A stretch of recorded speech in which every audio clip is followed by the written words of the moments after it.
Hello' everyone, আজি এটা special vlog for লিজাবা। মই এতিয়া যাবলৈ লৈছোঁ মিউজিক স্কুললৈ। মানে আজি হৈছে আমাৰ মৰমৰ লিজাবাৰ বাৰ্থডে আৰু সেইকাৰণে আমি সৰুকৈ এটা ছাৰপ্ৰাইজ প্লেন কৰিছিলোঁ। তুলসী আৰু মই আহিছোঁ এতিয়া কেক নিবলৈ। কেক চেক লৈ হৈ গ'ল। লিজাবা আছে মিউজিক স্কুলতে, তাতে যিহেতু বিহুৰ কৰ্মশালা হৈ আছে। আৰু আমি কিবাকৈ ফোন চোন কৰি লিজাবাক তাৰ পৰা আঁতৰাই আমি আহি এতিয়া ইয়াত ছাৰপ্ৰাইজটো ঠিক কৰিবলৈ লৈছোঁ। আমি একচুৱেলি আজি নাহোঁ বুলিয়ে কৈ থৈছিলোঁ লিজাবাক, গতিকে আমি আহিছোঁ বুলি তাই গম নাপায়। আৰু তাৰ পিছত কি হ'ল চাওঁ বলক। Happy birthday to you. Happy birthday to you. Happy birthday, dear Lizaba.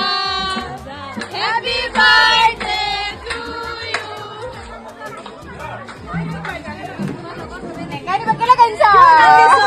আৰু আমাক দেখি লিজাবা একেবাৰে কান্দি মেলি আজৰি।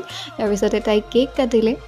আমাৰ লগত একচুৱেলি লিজাবাৰ বৰমাও জড়িত হৈ আছিলে গোটেই ছাৰপ্ৰাইজ প্লেনিংটোত। বৰমায়ো নিজেই কেক বনাই আনিছে, ঘৰতে ধেৰ কিবাকিবি যোগাৰ কৰি আনিছে ইয়াত চবকে খুৱাবলৈ।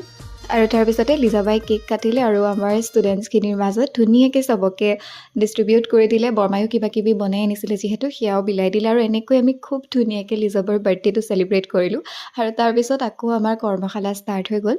আৰু আজিৰ দিনটো আমি খুব ধুনীয়াকৈ এনেকৈ এনজয় কৰিলোঁ। আজিলৈ ইমানেই, বাই।